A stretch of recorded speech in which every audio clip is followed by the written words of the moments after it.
Bonjour à tous. Je m'appelle Nicolas Ray, je suis PDG chez MREX, également professeur en ingénierie financière au Collège MREX.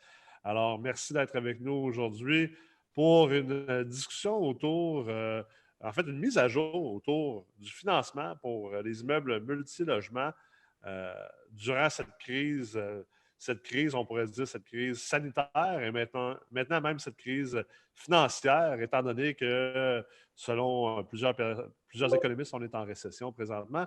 Et bien sûr, on va faire également une mise à jour sur la construction de nouveaux immeubles multilogements dans le contexte dans lequel on vit présentement.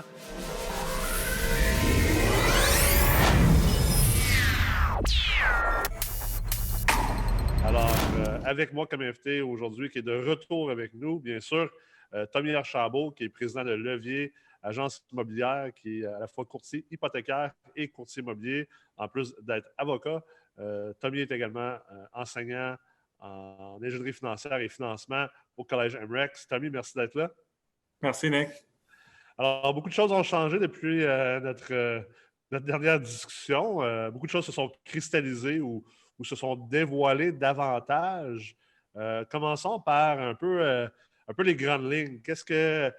Quelle est ta perception face à la situation actuelle? Comment que cette perception-là a changé ou a évolué depuis, mettons, les 2, 3 dernières semaines depuis qu'on s'est parlé? Écoute, je suis quand même content. Je dois t'avouer, Nick, je suis quand même assez content. Puis je pense que c'est ce qui est arrivé, c'est ce qui arrive dans toutes circonstances comme plus brutales, plus dramatiques, plus rapides. Hein, tout le monde, on est tous des humains, là.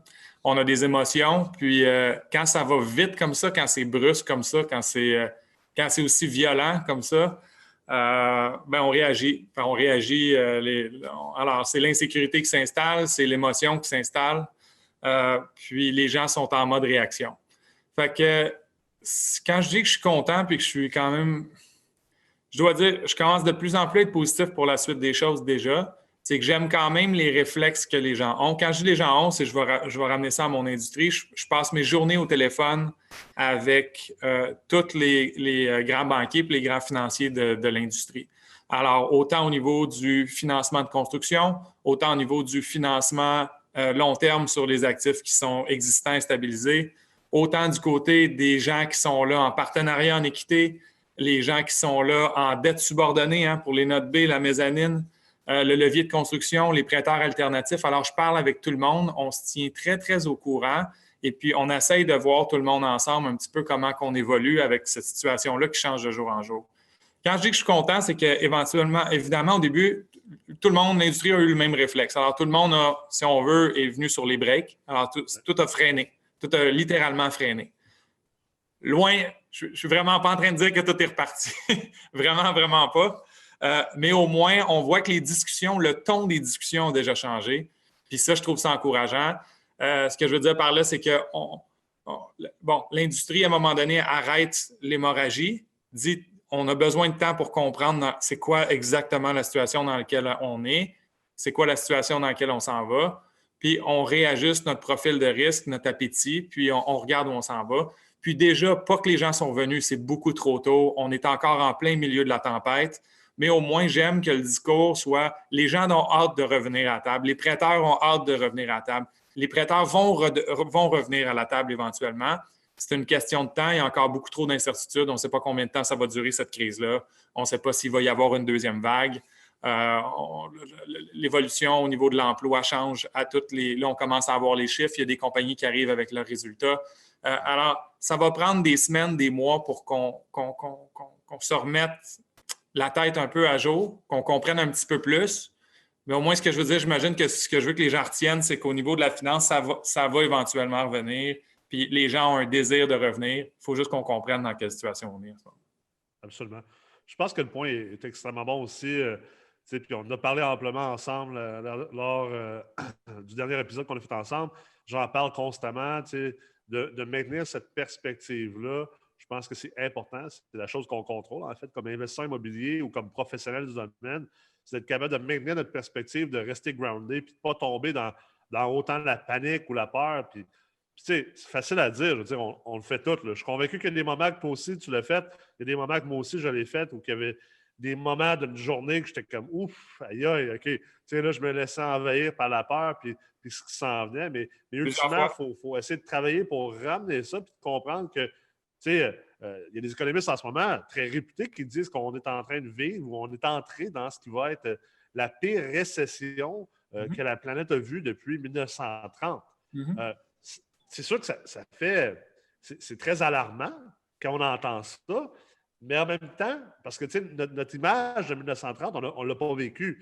Puis l'image qu'on voit dans les médias, dans les films, c'est que 1930, les gens, il fallait qu'ils se battent dans la rue pour nourrir leurs enfants, puis tout ça. Fait que c'est sûr qu'il y a une espèce de narratif derrière ça qui est imprégné dans la conscience collective de la société. Je fais en sorte que là, on a encore plus peur. Mais en réalité, on n'a pas les mêmes outils, on n'agit pas de la même façon. Je le disais récemment, la Fed aux États-Unis a mis en place des actions en quelques semaines que ça lui a pris presque un an à mettre en place en 2008. Ils ont appris énormément en 2 minutes pendant la crise financière, puis c'est fantastique ce qu'ils sont en train de faire. Ils ont compris qu'une intervention massive et rapide, c'était ça la solution. Exactement. Puis la Banque du Canada a fait exactement la même chose. Exactement la même chose. Même que j'ai été le premier à dire, je me rappelle la première baisse du taux directeur, je critiquais un peu la banque, je trouvais que c'était rapide un peu de tout de suite aller utiliser ça. Je pense encore que c'était un peu trop rapide, mais ceci étant dit, je pense qu'ils ont eu l'approche, puis ils continuent à avoir l'approche, puis je pense que c'est une bonne chose pour nous tous de peut-être essayer d'en faire un peu plus que de ne pas en faire assez. Parce que par le passé, quand ils n'en faisaient pas assez, bien, c'est là qu'on se ramassait un peu à essayer de se rattraper. Là.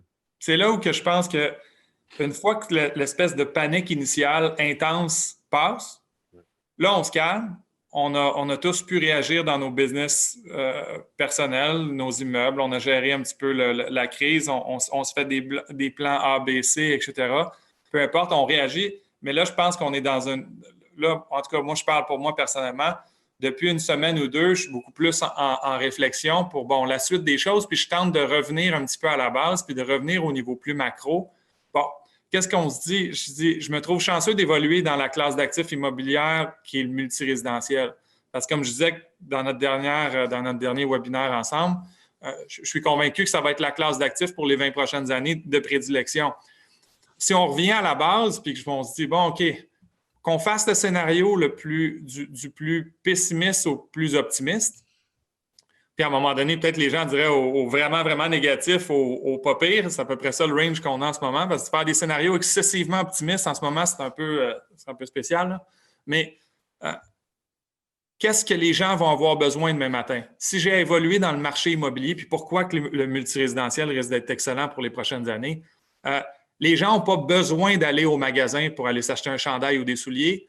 On est tous en train de devenir des pros à ça chez nous, à se commander en ligne. Okay? C'est clair. Les gens n'ont pas tous besoin de 8000 pieds carrés dans une tour à bureau pour leurs 31 employés. Ils sont tous en train de se rendre compte que peut-être à 5000 pieds, c'est en ont assez, puis qu'il va y avoir un hybride avec du travail à la maison, etc. Donc, est-ce que je veux être dans le office space en ce moment ou dans le bureau? Pas vraiment, non. Est-ce que je veux être dans le retail puis dans les centres d'achat? Pas vraiment. Est-ce que je veux être dans l'hôtellerie en ce moment? Pas vraiment. Donc, il me reste quoi? Il reste l'industriel puis le multirésidentiel. L'industriel, je pense, va être bon là, pour d'autres raisons. C'est moins notre topo ici. Mais par la production qui va... l'aspect protectionniste que tous les États vont développer, tous les pays, les villes, les États vont développer. Je pense que l'industriel va être excellent aussi parce qu'on va recommencer à produire beaucoup plus localement puis à s'assurer d'être capable de subvenir à nos besoins le plus localement possible. Alors, il y a ces classes d'actifs-là qui vont bien faire. Et protéger nos chaînes d'approvisionnement. Absolument. Je pense que, tu sais, puis je lisais là-dessus, tu sais, les États-Unis se sont vraiment rendus compte que leur désir de productivité, puis de sortir, de réussir à sauver de l'argent en productivité, puis à augmenter les profits corporatifs, bien, au final, ils ont mis vraiment à risque la sécurité nationale à cause de la chaîne d'approvisionnement qui est rendue outre-mer, qui est rendue en Chine. Bien, on l'a tous un peu fait. Alors là, on apprend de ça. Des fois, ça prend ces crises-là pour le comprendre, mais au moins pour l'appliquer par la suite. Mais fait, si je reviens à mon point, je n'ai pas besoin d'aller au magasin nécessairement. Mettons que j'ai à tomber dans une optique de rationalisation. Là. Alors, je n'ai pas besoin d'aller au magasin. Je n'ai peut-être pas besoin de 6, 7, 8 000 pieds carrés dans une tour à bureau. Peut-être que je peux réduire de la moitié avec mon entreprise. L'hôtellerie, bon, mais en ce moment, les avions ne volent pas, on n'a pas de tourisme, les congrès ne fonctionnent pas, il n'y a pas de conférences, il n'y a rien. Fait que c'est dommage, mais c'est une classe d'actifs qui est excessivement frappée en ce moment. L'industriel qui risque d'être pas pire à court, moyen, long terme, mais est-ce que les gens vont couper dans un 5,5, pas loin d'une école, où je peux loger, moi, mon toit pour me cacher de l'hiver, de la pluie, puis de tout, et puis que mes enfants ne soient pas loin de l'école? Le logement est là pour rester. On va en avoir de besoin tantôt. Oui, j'entends tout le monde en ce moment qui parle de l'immigration qui ne sera pas là cette année, exemple. Non, probablement que l'immigration cette année, il va en avoir pas mal moins. Probablement que l'année prochaine aussi. Sauf que, par exemple, je pense que l'année 3, 4, 5, puis pour les 20 prochaines, comme je disais la dernière fois qu'on se parlait, Nick, je pense que le Canada, par l'action étatique de qualité qu'il y a eu, par la sécurité qu'on réussit à garder ici, par la cohésion sociale qu'on réussit à garder ici, les mesures agressives que les gouvernements font pour que les gens aient un minimum, puis même une belle qualité de vie qui soit maintenue, on va être, déjà qu'on était une destination excessivement haute, entre parenthèses, dans les dernières années, on va l'être encore plus tantôt pour l'immigration de qualité, pour les années à venir. Puis pour le court terme, je pense même que l'implication ne sera même pas si grande que ça, parce que ça va être compensé par tous les projets de construction qui actuellement étaient supposés partir, puis que je te garantis qu'ils ne partiront pas. Ouais, c'est ça. Pas que plus personne ne va partir des projets de multirésidentiels. J'en ai plein encore dans le pipeline. On en a plein nouveaux à l'étude. Mais je te dirais que je ne serais pas surpris qu'on soit un gros 50 % cette année, qu'un building sur 2 qui était supposé partir va partir. Alors, à court, moyen terme, ça va créer un paquet de milliers d'unités qui n'arriveront pas sur le marché, qui va peut-être venir compenser une immigration qui va être beaucoup plus atténuée cette année et l'année prochaine, pour ensuite de ça avoir un retour d'une immigration agressive. Et puis, je pense que les gouvernements, s'ils n'ont pas eu d'immigration ou à peu près pas pendant 2 ans, vont vraiment ouvrir les valves aussi quand ils vont les réouvrir. Ouais. Puis, ça risque d'être une belle immigration de qualité. Ah, absolument, ça c'est clair. Fait que le multirez, je pense qu'au moins, l'absorption des unités, je pense que ça ne sera pas le problème dans la prochaine année ou deux. Non, ça c'est clair. Je pense que le problème au niveau des investissements immobiliers multilogements, c'est la capacité de payer les gens. Dépendamment de combien d'entreprises feront faillite, ça va être quoi les taux de chômage. Je pense Combien de temps ça dure, tout ça? C'est ça, le vrai risque, je pense qu'il est là. Le risque sur les cash flows, autant sur la croissance des revenus, le maintien de ces revenus-là également, parce que, on le voit souvent, il y a des concessions qui se font. La personne va donner un mois de loyer gratuit pour louer son logement. Il dit, ouais, mais j'ai quand même fait mon augmentation de 5 $ sur mon logement. Ouais, sauf que ton loyer, ton loyer qui est démontré, il est 750 par mois, mais en réalité, si tu enlèves un mois gratuit, ton loyer effectif, c'est pas ça. Il y a certains risques à ce niveau-là, je pense. Ça ne sera pas un problème de vacances, ça va être un problème de mauvaise créance, si on est pour en avoir. C'est ça, un problème de mauvaise créance ou un problème de croissance que tu avais projeté dans tes modèles que tes logements allaient augmenter, le loyer allait augmenter de 5 % par année, puis toi, tu as pricé ton actif basé sur une augmentation de 5 % avec une inflation de dépenses de 2 %. Pour tu pensais avoir une vraie croissance de 3 % par année, peut-être que là, tu ne l'auras pas, cette croissance-là. Je pense que c'est là que ça change. Puis certainement, on s'entend que c'est les loyers les plus élevés qui sont techniquement plus affectés par ça que si tu as des immeubles, exemple, tu as fait de la construction neuve, mais pas trop de gamme, ou tu as des immeubles qui sont usagés, qualité B, C, qui ne sont pas au top de leur échelon. C'est sûr que là, tu risques d'être moins affecté par ça. Mm-hmm. Je pense que c'est là le vrai danger. Ensuite, au niveau du marché transactionnel, écoute, je pense que les transactions vont se faire. J'essaie de faire des sondages ici puis là, puis on ne dirait pas que les gens ont un ralentissement quant à l'appétit d'acquérir des immeubles à revenus. Puis généralement, quand on voit qu'il y a un énorme appétit pour les obligations, bien, l'appétit pour l'immeuble à revenus multilogement a tendance à suivre parce que plus qu'il y a un grand appétit pour les obligations, bien, les rendements baissent parce qu'il y a tellement de monde qui veulent les acheter, parce que ça fait en sorte que les prix augmentent à cause qu'il y a une rareté sur les obligations. Puis après ça, tranquillement, c'est qu'il y a un transfert vers le prochain type d'investissement qui ressemble à une obligation. Puis c'est quoi? Bien, c'est de l'immobilier multilogement. Mm-hmm. Fait que je pense que c'est quelque chose d'intéressant. Là où on peut être affecté, par contre, c'est on en a parlé un peu avant le début de l'émission, on a parlé de la liquidité du marché. Je pense que il y a eu une annonce qu'il y a eu au-dessus d'un demi-million de demandes de report d'hypothèque. Puis ça, c'est en date du 3 avril. On est rendu le 16. Là. Fait que ça promet à doubler depuis ce temps-là. On parle donc d'environ presque 1 milliard de dollars de sursis. Mais ce qu'il faut que les gens comprennent, c'est que c'est 1 milliard de dollars de cash flow qui ne rentrent plus dans les banques. Mm-hmm. Fait que ça a quand même un effet aussi sur les banques de faire comme attends un peu. Nous, on a 1 milliard qui ne rentre pas. Oui, on a revendu des obligations, des bons du Trésor qu'on détenait à la Banque du Canada qui a imprimé de l'argent. Mais comme tu disais tantôt, on va attendre de voir ce qui se passe un peu. Puis je sais qu'il y a des investisseurs dans le marché en ce moment qui sont en train de se faire dire, tu sais, il y a un cas classique, on a parlé tantôt, j'ai vu un investisseur qui essaie d'aller chercher un refinancement d'équité sur un immeuble qu'il a construit l'année passée. Il y a quand même une belle équité, je pense un 200, 300, 400 000 qu'il peut aller chercher.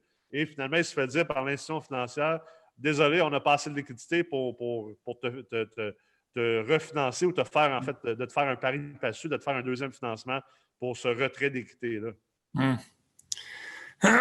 Oui, écoute, c'est ça. Dépendamment du type de prêteur avec qui on travaille, dépendamment, des fois, ils ne vous diront pas tout nécessairement non plus. Là. Des fois, ça peut être une façon de vous dire qu'ils vous peut-être vous veulent plus nécessairement comme client ou que vous ne fitez plus leur nouveau profil. Mais en tout cas, peu importe, c'est pas. C'est sûr que ça devient de plus en plus. Plus, il faut se dire aussi, ils sont excessivement occupés en ce moment à gérer toutes sortes de. Surtout à gérer des problèmes que de gérer ben, il y a du bon New Deal Flow aussi. Là. On fait beaucoup de business, surtout au niveau assuré SCHL. Le deal flow est très bon, la business va bien, la réponse est bonne. Ce qui vient plus difficile, c'est justement d'être capable d'avoir les sous une fois qu'on a une attestation SCHL, hein, d'être capable de la placer avec des conditions intéressantes. Alors, le challenge est plus là. Mais oui, les prêteurs sont tous en train de réaviser un petit peu leur modèle de client ou le type de dossier pour lequel ils ont le goût d'avoir dans leur livre un petit peu. Là, ça, c'est important, le qualitatif de ça. On a parlé ad vitam aeternam, mais ça reste que j'ai l'exemple parfait. J'ai parlé avec un investisseur la semaine passée. Il se plaignait qu'il était incapable de financer sa nouvelle acquisition avec une certaine institution financière. Et moi, j'envoie une nouvelle acquisition que je suis en train de faire. Je l'ai envoyé, on est quoi? On est jeudi. Je l'ai envoyé mardi. Puis hier soir, à 8h30, le banquier m'a envoyé un message pour me dire voilà, en presque 24 heures, ton financement est accepté, Nick. Fait que tu es en conventionnel, j'imagine, par exemple. Je suis en conventionnel. Sauf qu'à la même banque, l'autre investisseur n'a pas réussi à se financer. Ouais. Parce que, premièrement, je pense que le type de client que je suis, j'ai démontré que j'étais vraiment un bon client. Je suis dessus de mes affaires. Et même, je m'étais pris d'avance et j'avais dit écoute, inquiète-toi pas pour le moratoire, j'en ai pas de besoin, je te le demanderai pas. Je suis même capable de t'offrir un bon 9 à 11 mois sans aucun revenu. Il n'y a pas de stress, une capacité de réinjection et tout ça. Fait qu'après ça, c'est sûr que 2 semaines plus tard, si j'arrive et que je lui présente une nouvelle acquisition, puis que l'autre personne, lui, a demandé un moratoire, il faut quand même s'attendre. Tu sais, je veux dire, je me suis testé avec bien du monde sur le web. Là. Ben, voilà l'exemple parfait de pourquoi, si tu n'avais pas absolument besoin du moratoire puis que c'était une question de vie ou de mort, ben, il ne fallait pas que tu le prennes. Non, mais comme on en parlait la dernière fois, puis on en parle des fois ensemble hors ligne, de le faire dans le 1 à 4 logements, c'est une chose. Le produit a été établi, puis c'est accepté, puis il n'y aura pas de problème. La résidence, c'est correct. C'est plus pour les plus gros financements assurés SCHL, là, c'est beaucoup plus discutable. Il faut vraiment faire attention. Imaginez le genre de message que vous lancez à votre prêteur. Les gens le demandaient avant même le 1er avril qui est arrivé, demandaient un promotoire. Alors, moi, je suis le prêteur, je viens de te faire un prêt sur ton 24 logements il y a 6 mois.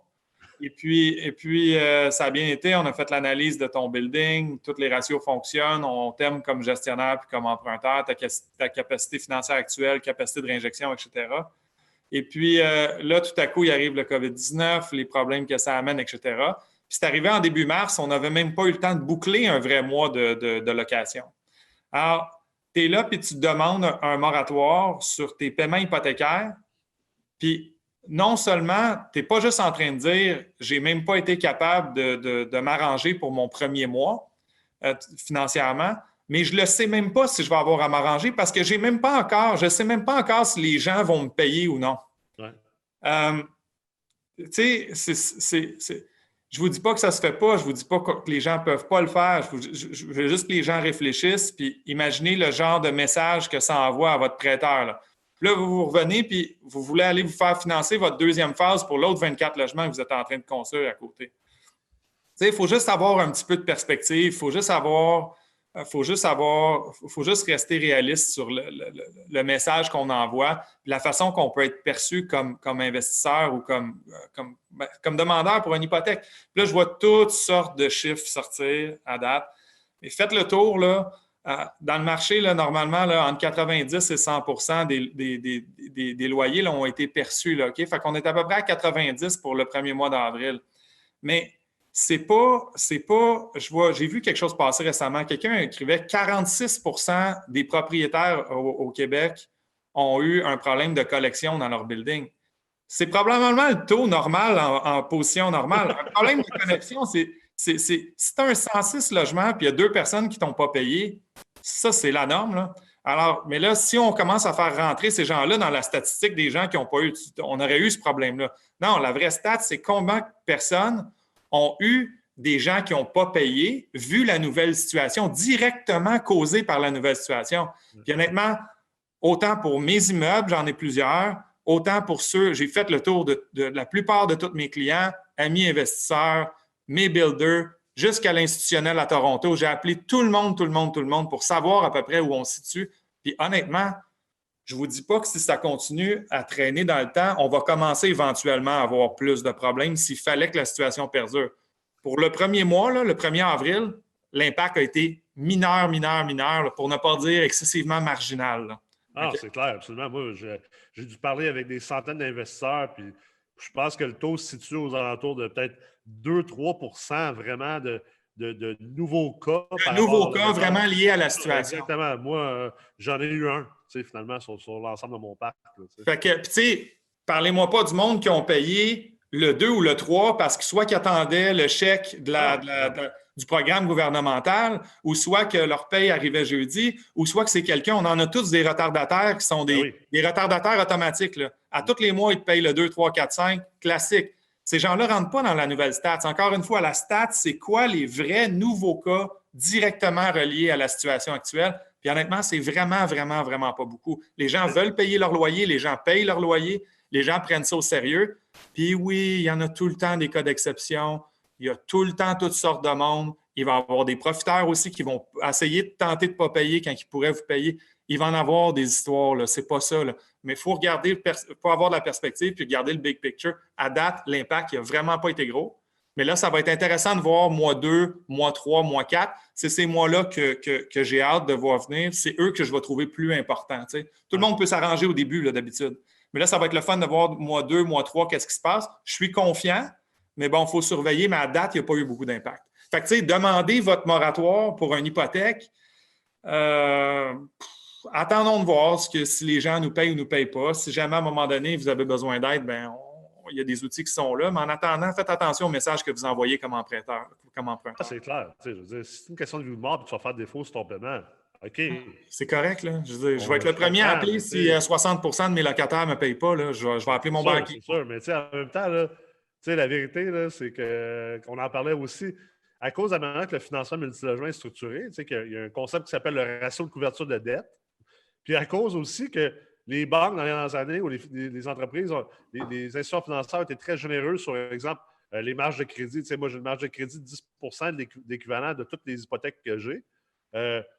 Avec mon ratio de couverture de dette, déjà, le fait que mes revenus nets, moins mes dépenses, sont entre 15 et 30 plus élevés que mon service de dette. Et qu'en plus que j'ai ces marges-là, j'ai démontré le calcul avec quelqu'un qui ne me croyait pas. J'étais comme, techniquement, tu devrais être capable de supporter un 6 à 11 mois avec un taux de vacances, un taux de mauvaise créance de 100 là, puis tu ne devrais pas exploser. Maintenant, est-ce que c'est la bonne chose à faire? Non, pas nécessairement, mais tu sais, c'est pour ça que ça ramène à, comme tu dis, c'est quoi le message que tu envoies? Tu envoies le message. Moi, je trouve que tu envoies un message de BS. Tu envoies un message de Petit Québec de Oh, il y a quelqu'un là-bas qui a dit qu'il y aurait de l'argent, on va aller le chercher, même si tu n'en as pas vraiment de besoin. Tu sais, puis c'est correct, là, le réflexe encore là, quand je reviens à, tu sais, tout le monde à un moment donné était dans la réaction initialement. Ouais. Alors, c'est normal de réagir aussi à un moment donné puis de dire, je connais du monde intelligent là, qui l'ont demandé, mais qu'après réflexion, bon, ils se sont soustraits de ça. Ouais. Parce qu'à un moment donné, au début, tu as une business, tu as des... Moi, le premier, je veux dire... on ne sait pas ce qui va arriver. La première journée qu'ils l'ont annoncé, j'étais le premier à dire c'est peut-être une bonne idée de la prendre, mais à y réfléchir le lendemain, j'étais comme ouais, c'était peut-être pas une bonne idée. Parce qu'au début, on a tout eu le réflexe, à un moment donné, bon, c'est peut-être une façon d'aller créer un coussin dans le compte de banque. Exact. Mais à un moment donné, il faut revenir, c'est ça, il faut reprendre un peu de perspective. Puis, tu sais, déjà, on est chanceux, on vit dans un pays où, regarde, les gens sont mis à pied, puis autant au niveau provincial que fédéral, il y a des mesures étatiques qui sont venues mettre directement, qui visent directement à mettre de l'argent dans les poches des gens. Ouais. C'est spectaculaire, là. Ben oui. On a payé cher avant pour ça. On va payer excessivement cher dans le futur pour tout ça. Mais c'est pas grave. Regarde, mettons qu'on gère la crise actuelle, on est capable de le faire, puis on le fait. C'est une chose que la personne qui vient d'être mise à pied, qui gagne 40, 50, 55 000 par année, qui vient d'être mis à pied, qui a une hypothèque, 2 enfants, vient de perdre ses revenus du jour au lendemain, c'est pratiquement zéro. Ceux qui ne qualifiaient pas, exemple, à l'assurance-emploi ou d'autres programmes quelconques de l'employeur, qu'on donne un chèque, je suis content de vivre dans un pays qu'on est capable de faire ça. Ça montre qu'on est riche puis qu'on a les valeurs aux bonnes places. Ouais. Mais je trouve ça spécial si tu as un 24 appartements, tu as un 16 appartements, tu as un 50 appartements. Attends de voir. Toi, tu viens-tu de perdre tes loyers? Si tu me dis que tu collectes 92 de tes loyers le mois prochain à la place de 99 et que tu me dis qu'à cause de ça, tu ne veux plus payer ton hypothèque, c'est pas pour ça que ces mesures-là sont mises en place. Là. On ne répond pas à la même affaire. Là. Quelqu'un qui a une tête sur ses épaules et qui réfléchit 2 secondes, on n'a pas besoin de s'ostiner longtemps. C'est pas ça. Là. C'est pas ça. On va retourner un peu vers une autre de nos passions, à moi et toi, là, un peu plus high level, les marchés des capitaux. On a parlé au dernier épisode que le marché des capitaux s'était asséché, qu'il y avait plus d'acheteurs et tout ça. Là, la TD vient d'annoncer, en fait, il y a 2 jours, qu'ils ont fait une issuance d'obligations, la plus grande, en fait, offre d'obligations corporatives de l'histoire du Canada. De 5 milliards de dollars. 75 investisseurs ont acheté ça. Cette obligation-là, c'est une obligation de 5 ans qui paye 3,1 %. Donc, à peu près 255 points de base en haut des obligations corporatives, des obligations canadiennes du bord du Trésor, effectivement. Puis, la Banque du Canada a aussi annoncé hier, beaucoup de gens regardent surtout le taux directeur. Bien sûr, il n'a pas bougé. Mais moi, c'est toujours les autres annonces, autres que le taux directeur qui m'intéresse, qui allait introduire finalement un programme d'achat d'obligations corporatives, un peu comme la Fed a annoncé il y a environ quelques semaines, qui était une première historique de la Fed d'ailleurs. Et là, on voit aussi que la Banque du Canada a mis un programme en place d'achat d'obligations provinciales de 50 milliards de dollars. Il va assurer la liquidité des marchés. Exactement. Fait que, je pense que la conclusion est assez claire. Je pense que l'assèchement du marché des capitaux qu'on a vu à court terme, comme tu disais, en réaction à, semble être en train finalement on voit finalement le capital est en train de retourner dans le marché. Là. Et en fait, on voit depuis cette annonce-là, depuis 2 jours, les taux qui sont en chute libre. Parce que ça fait 2 jours en ligne que les obligations perdent 10 à 12 points par jour. Là. Alors, on parle de pratiquement 20-25 points de base en 2 jours sur les obligations. C'est directement relié à ça. Alors, il y a un allègement. Là, le marché sait qu'il va y avoir preneur pour ces obligations-là. Fait qu'on ramène la liquidité, on enlève la pression, on a besoin de payer moins cher pour lever, on a besoin de demander moins cher pour cet argent-là parce qu'elle redevient disponible, elle redevient liquide. Fait que on le voit, là, l'effet a été direct sur les taux d'intérêt qui sont, par ailleurs, en date de ce matin, complètement. Je pense que c'est le plus bas que j'ai vu de ma carrière à date. Là. Ah ouais, t'es sérieux? Ah, je viens de coter un client 5 ans, 1,55. C'est de la folie. Là. Quelle grosseur de bâtiment? 15 millions de prêts. OK, wow. 15 millions de prêts. C'est tout qu'un financement, ça? Puis la courbe longue aussi, dans le 10 ans, on est en bas de 2 Tu sais, c'est exceptionnel. J'ai l'impression que ça va rester là pour un bon moment aussi. On a besoin de ces genres de taux-là pour justement mousser un petit peu puis dynamiser, stéroïder le marché qui est difficile en ce moment, qui est très difficile. D'ailleurs, nous, on a été, on a été quand même des, je dirais pas des fans, mais on a été des... on était de ceux qui ont commencé à suggérer dans les dernières années à certains investisseurs de penser au long terme, de penser à du financement de 10 ans. Quelque chose qui n'est pas très commun dans le multilogement au Canada, qui l'est beaucoup plus aux États-Unis. Qu'est-ce que tu en penses, justement, avec ce que tu viens de me dire? Ben là, depuis une couple d'années, moi, depuis 2 ans, ma business, c'était à 90 dans les termes de 10 ans. Okay. Parce que, justement, il y avait presque plus de différence entre le 5 ans et le 10 ans. Puis les deux étaient très, très bas. Alors, on achetait un deuxième, surtout dans la classe d'actifs que moi, je travaille beaucoup, qui est le gros multilogement neuf. Alors, tu sais, mettre du 10 ans, c'est le fun de mettre du 10 ans sur un actif qu'on a pas mal optimisé. Alors, quand on a amené nos revenus qui sont pas mal au maximum, c'est là que c'est le plus pertinent ou le plus intelligent de mettre en tout cas, c'est là que ça fait du sens de probablement aller se geler pour aussi longtemps que ça. Ouais. Pas quand on achète un building puis qu'on pense qu'on va augmenter les revenus sur 2 ans de 40 on est mieux de faire la job puis après ça, aller s'installer longtemps comme ça. Dans le gros multilogement neuf, la beauté de la chose, c'est que si on fait notre travail comme il faut à l'absorption initiale, on est capable d'aller se mettre, tu sais, top market d'habitude assez vite. Des fois, c'est fait plus ou moins bien, là, mais je vous dirais, à cette heure, les bons joueurs, les gens qui ont un peu d'expérience, on y pense vraiment d'avance maintenant quand on fait ces projets-là. Jour 1, on va vraiment, vraiment tenter de maximiser nos revenus le plus possible, ce qui fait que le 10 ans faisait du sens. Maintenant, la disparité entre le 5 ans et le 10 ans depuis une couple de semaines, c'est vraiment détaché. Ouais. Alors, quand je dis détaché, c'est qu'il y avait 5 à 10 points de base à peu près depuis 1 an et demi de différence entre les deux. On est rendu à peu près à 30. Alors là, à 30, à un moment donné, il y a un calcul qui se fait parce que c'est beaucoup d'argent. Hein? Puis ce qu'il faut comprendre, c'est que si j'ai 30 sur un 5 ans versus un 10 ans, il faut que mon 10 ans, faut que mon 5 ans augmente de beaucoup pour que je perde mon avantage parce que mon premier 5 ans, j'ai été 30 points de base plus bas.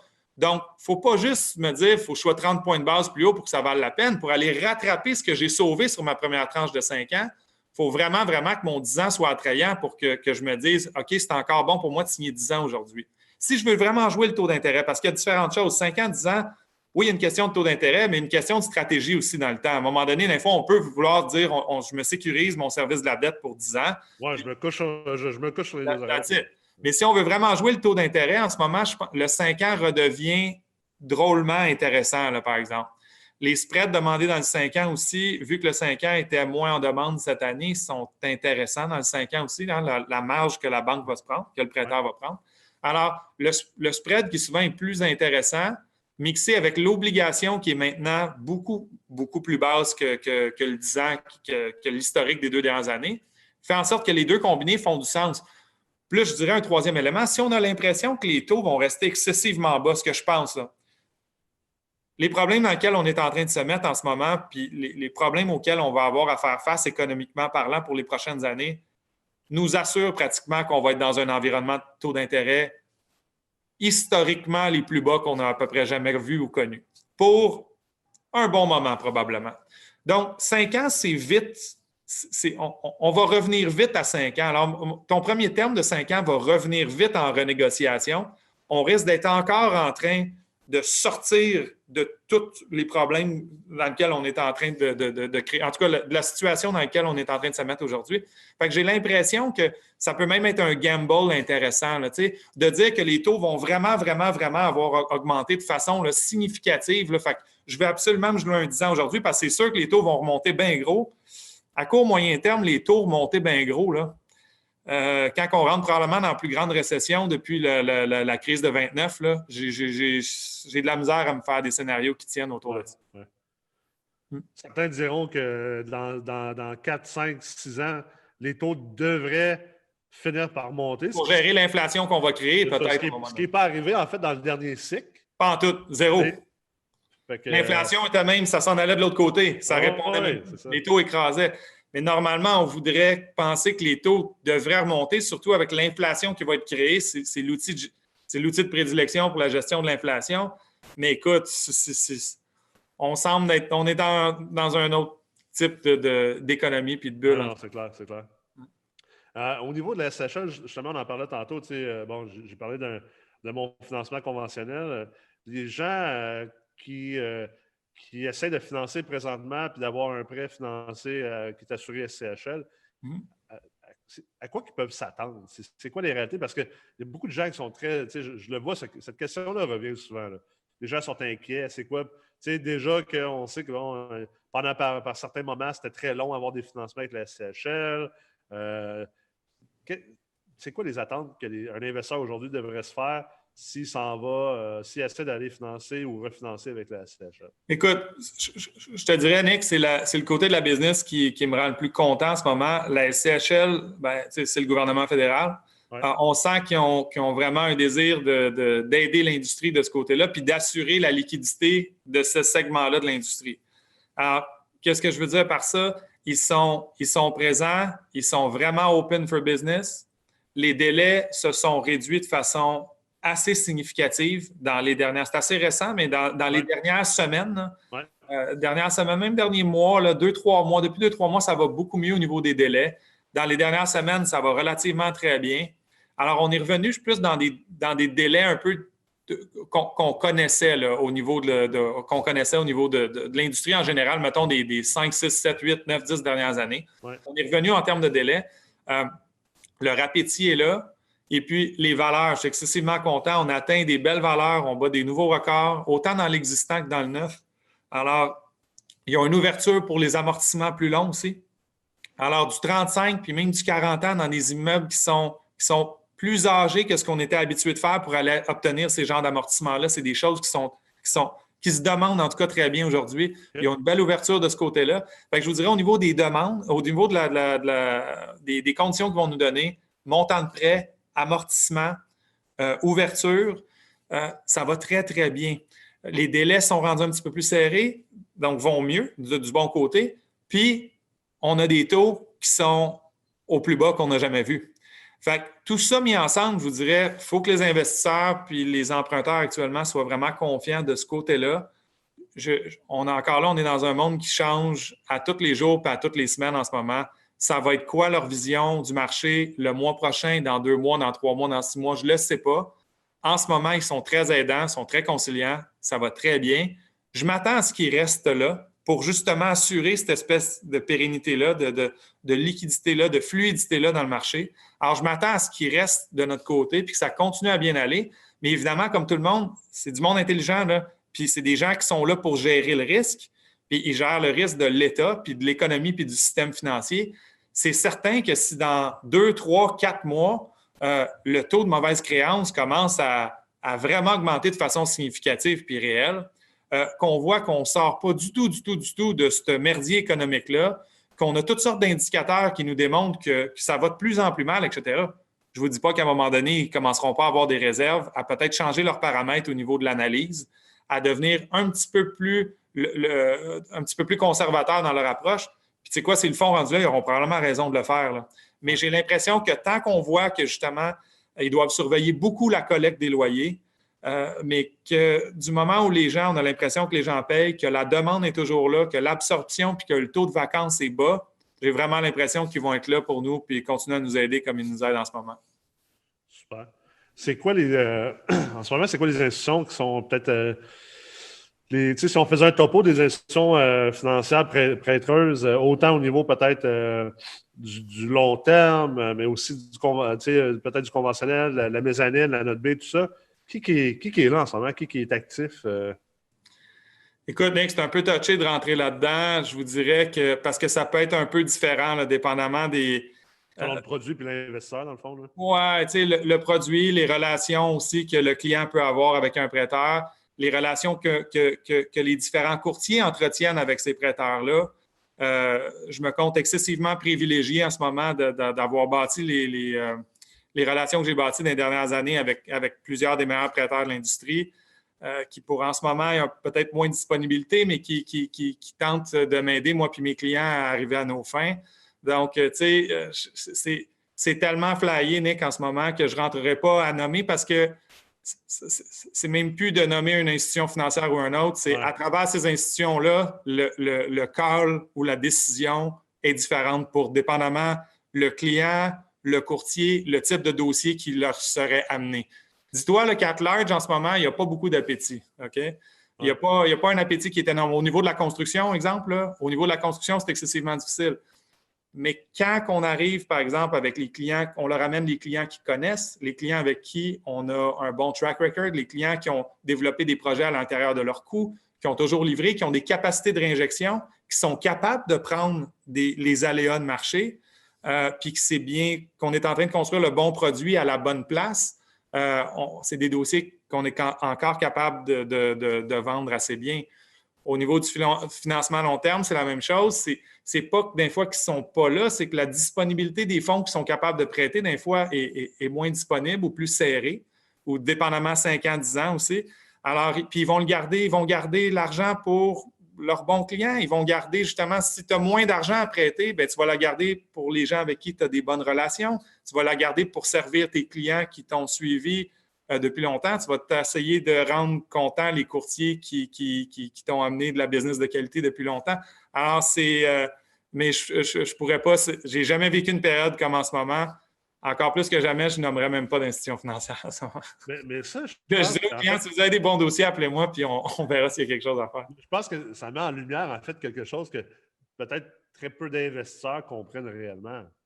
Tu sais, les investisseurs ont tendance, puis tu sais, pour en parler avec plusieurs, ont tendance à penser que tu sais, le financement, c'est quelque chose de très mécanique. Tu sais, que c'est comme ça que ça se passe. Oui, il y a des pratiques mécaniques, mais tu sais, pour répondre à une question comme celle que je t'ai posée, ça reste que je pense que là, j'espère que les gens le réalisent, mais à quel point finalement le financement, c'est tellement relationnel. Puis je suis content que tu répondes ça parce que depuis combien de temps que chez MREX, au collège MREX, on le pousse dans les cours. Je veux dire, tu es enseignant chez nous, on le pousse ça dans les cours. On essaie de faire comprendre, conscientiser les investisseurs l'importance comme investisseur immobilier de développer tes relations.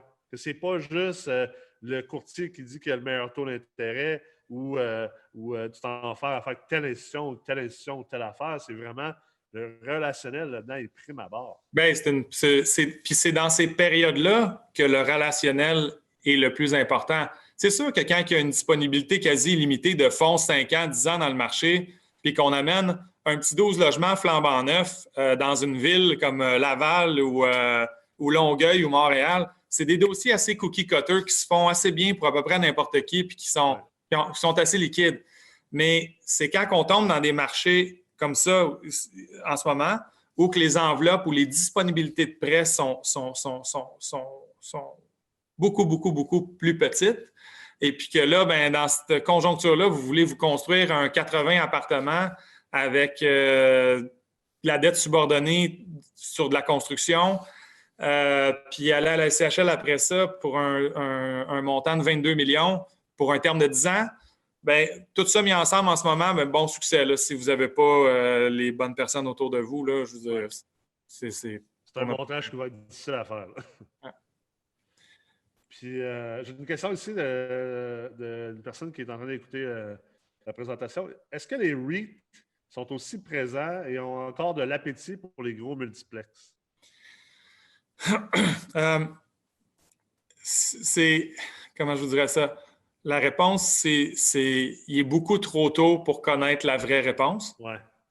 On est en début avril, puis tout ça nous a sauté d'en face en début mars. Là. C'est parce que les autres aussi, il ne faut pas oublier que les REIT sont à la bourse, sont quand même assujettis aux fluctuations. D'ailleurs, dépendamment des REIT, il y en a qui ont mangé une méchante claque récemment.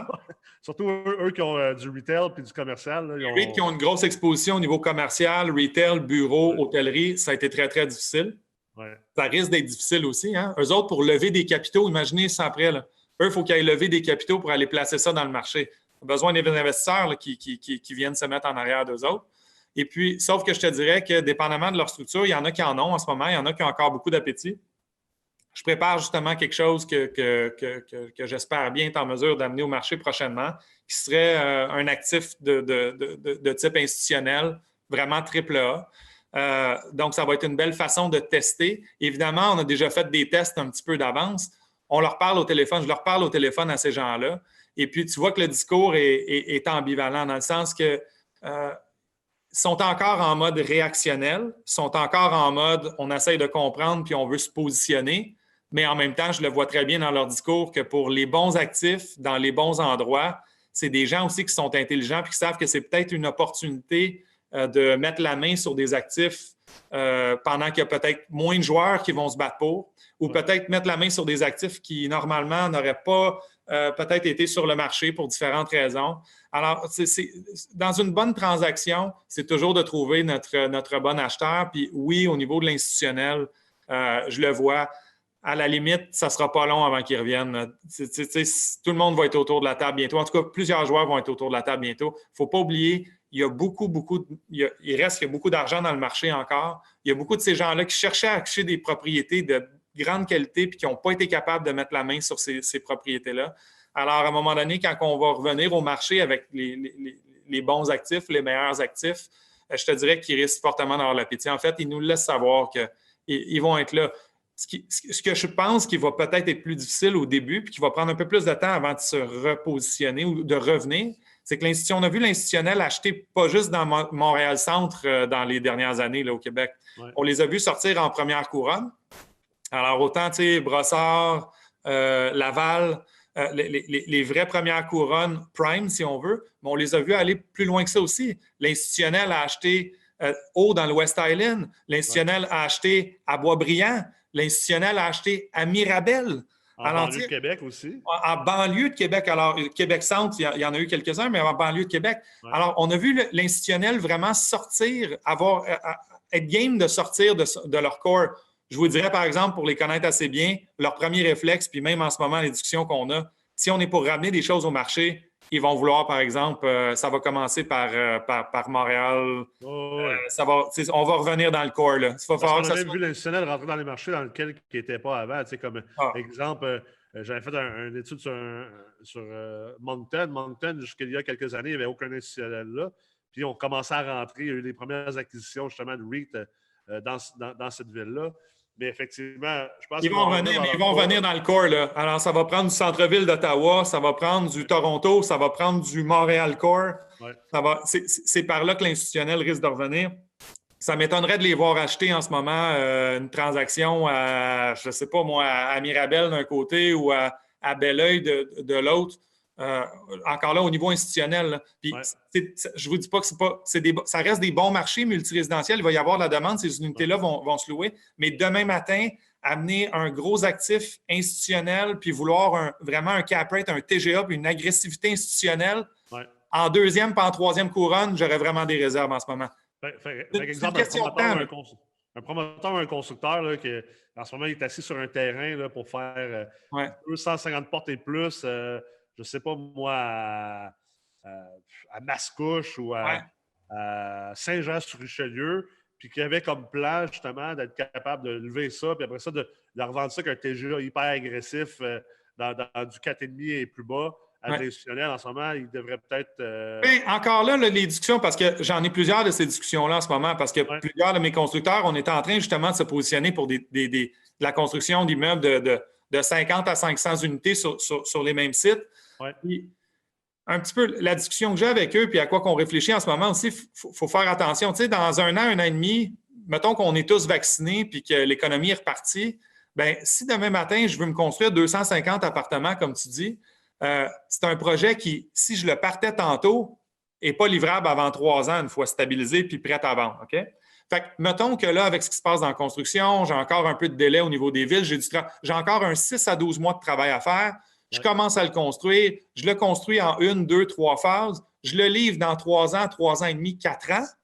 Bien, c'est là où on est en train de se dire, est-ce qu'on est long sur le Québec? Est-ce qu'on est long sur Montréal? Est-ce qu'on est long sur les premières, deuxièmes couronnes? Puis il y a des cas où on est en train de se dire, tu sais quoi? On va partir parce qu'on sait que rendu là, quand je serai prêt à livrer un actif de type institutionnel rendu là, on est game peut-être d'y aller en avant. On va faire attention dans nos proformas, l'agressivité qu'on met au niveau des TGA. On va faire attention au niveau de l'agressivité qu'on met dans l'augmentation des revenus aussi qu'on met. Hein. On va peut-être être un petit peu plus conservateur.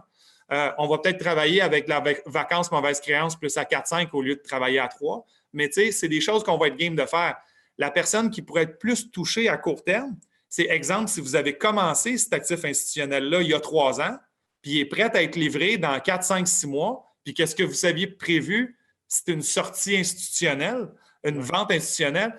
C'est là où j'ai l'impression, je ne dis pas impossible, on verra, puis on va le tester le marché, puis on regardera, là, c'est dur à caler. Juste mon réflexe, à court terme, risque l'institutionnel revenir en deuxième, troisième couronne. Je ne le vois pas revenir si vite de ce côté-là. Ça va commencer par des transactions d'entente corps. Oui. J'ai des questions là, on est tombé sur la construction, il y a beaucoup de questions qui arrivent. Là. Il y a une personne qui demande quelle est la différence entre acheter un 6 logements neuf d'un promoteur et acheter un terrain puis le construire proprement, tu sais, d'un point de vue financement. Là. En ce moment, si tu avais comme à choisir entre les deux, je sais que ça dépend toujours de t'es qui, là. Tu sais. Ouais, ben... Si tu n'as pas d'expérience de construction achète-toi un 6-9. Aller avec le déjà construit. Achète-toi un 6-9 que le risque de construction, il n'est pas à toi. Tu vois le produit que tu vas acheter. Tu peux voir la qualité de locataire qui a été mis en place. Ouais. Puis si tu as un 6, mais tu peux l'acheter avec un ratio de couverture de la dette de 1,10 avec un 5 ans à 1,80 avec un 40 ans d'amortissement. Ça peut être une drôlement belle façon de placer un peu d'argent. Là. Avec la petite... Si tu as un général, peut-être ça peut faire du sens de bâtir. C'est ça. La question dépend de tes qui puis tu fais quoi. Ouais. Si tu es un investisseur peu puis tu veux c'est pas une mauvaise idée d'acheter un bel immeuble neuf en ce moment. Je pense qu'ils vont bien se vendre, les petits immeubles neufs. Ça va être des beaux placements faciles à gérer, assez faciles à acheter aussi. Hein, je pense qu'on peut... Les gens vont être en mesure... Les prix à la porte qu'on obtient avec la SCHL en ce moment dans le neuf sont vraiment intéressants. Alors, les leviers de financement sont intéressants sur ces actifs-là. Du moment où on paye un prix raisonnable, il faut que ça fasse du sens. Le ratio de couverture de dette à l'entrée, surtout pour un 6 qui est beaucoup plus bas, même que 1,1, 40 ans d'amortissement, puis on a un taux en bas de 2 sur 5 ans. le play peut être intéressant, mais je veux dire, moi, pour en faire des projets de construction neuve avec des partenaires à moi, je veux dire, quand tu as la chance d'être développeur ou de coller constructeur-développeur ou être collé sur ces gens-là, être capable de leur ramener une plus-value qui veulent te rentrer un peu avec toi dans leur groupe, vous faites un package ensemble. Et puis, si tu as la chance de faire le profit de construction, puis ensuite de ça, t'installer avec ta dette, là, on te refinancer à la fin puis garder l'immeuble, bien, c'est vraiment dur à battre là, comme rendement qu'on est capable d'aller générer dans ces genres de choses-là. Fait que si vous avez cette chance-là, oui, faites-le. Mais sinon, c'est un bon moment pour acheter un 6-9 aussi en ce moment. Là.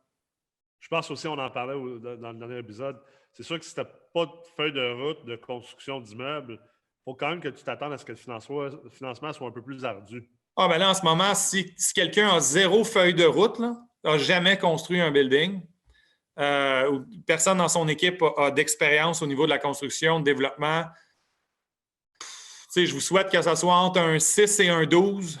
Puis même à ça, pas de stationnement intérieur, pas d'ascenseur, rien de compliqué, dans une ville assez core, dans un marché assez core. Il faut que vous soyez solide financièrement. Puis encore là, ça ne sera pas simple. Là. Ça ne sera pas simple. Oui, c'est ça. Ça ne sera pas simple. C'est clair. Pas impossible, mais pas simple. C'est quoi les conseils que tu aurais, mettons, les conseils clés en date d'aujourd'hui? Sur carrément leurs investissements immobiliers? Écoutez, si vous êtes chanceux puis vous êtes à terme en ce moment ou pas loin d'être à terme dans vos hypothèques, c'est un très, très bon moment pour aller refinancer en ce moment. Ouais. Puis quand je dis refinancer, souvent on pense toujours refinancer, retrait d'équité, ressortir tout notre argent. Je pense qu'au taux où on a là, c'est une bonne chose de le faire, OK? Mais des fois, juste un renouvellement. On n'a pas besoin de faire un retrait d'équité. Mais si votre dernière hypothèque était à 3,30, puis en ce moment, vous vous renouvelez à 1,87, bien, c'est un très bel impact sur votre flux de trésorerie. Puis les gens, des fois, oublient. Les gens vont dire, ah, mais là, juste renouveler. On peut même passer d'un prêt conventionnel à un prêt assuré SCHL sans faire de retrait d'équité. Je m'explique, je ne veux pas perdre personne. Mais mettons que j'ai acheté un building, un 12 logements, 1 million, il y a 5 ans. Je l'ai payé 800 000 il y a 5 ans. J'avais un financement à peu près à 75 % conventionnel, fait que j'avais 600 000 d'hypothèque sur mon acquisition de 800 000. Mon 12 logements que j'ai payé 800, aujourd'hui en vaut, exemple, 1 million. Puis mes 5 ans de capitalisation au niveau conventionnel m'amènent à 500 000 d'hypothèque à peu près à mon renouvellement. Ouais. Si vous faites un renouvellement en ce moment, même si vous étiez conventionnel, on peut payer une prime SCHL sans faire de retrait d'équité, juste pour aller bénéficier du taux d'intérêt pour la durée restante de votre immeuble.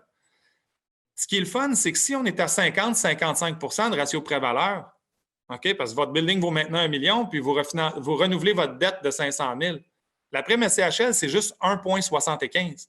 Elle coûte plus cher pour baisser ton taux de 100-125 points de base pour la vie durant restante de ton immeuble.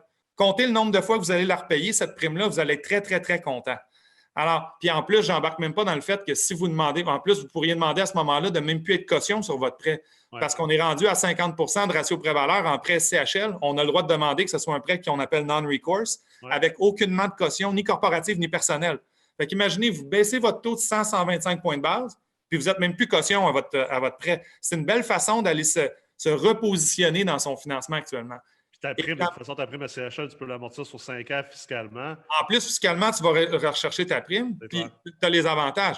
Fait que, ceci étant dit. Un investisseur à cash flow, un investisseur de fixed income qui est c'est le fun. Dans sa carrière, ça peut être une excellente décision d'aller faire ça. Puis évidemment, mais il y a toujours le fameux retrait d'équité. Alors, si je suis à 500 000 puis mon building vaut 1 million, bien, probablement qu'on peut vous obtenir 800 000 aujourd'hui. Alors, c'est d'aller rechercher un beau 300 000 en refinancement à un taux excessivement bas, et puis de faire travailler cet argent-là à un meilleur taux de rendement que le taux que vous avez au niveau hypothécaire.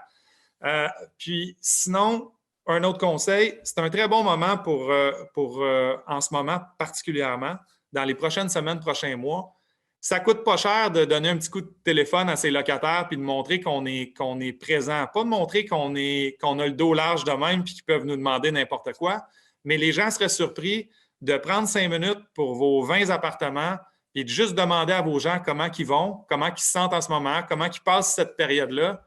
Puis vous pourriez être surpris de l'effet psychologique que ça peut avoir en concrétisant la relation puis le respect que ces gens-là peuvent avoir pour vous comme propriétaire. Ça peut changer entre il y a 4 personnes qui ne te payent pas, puis finalement, il y a 1 ou 2 personnes qui ne te payent pas. Alors, c'est un après-midi bien investi d'un fois d'appeler son monde, juste de voir s'il n'y a pas un petit quelque chose qui peut être fait pour alléger leur quotidien ou juste de prendre des nouvelles.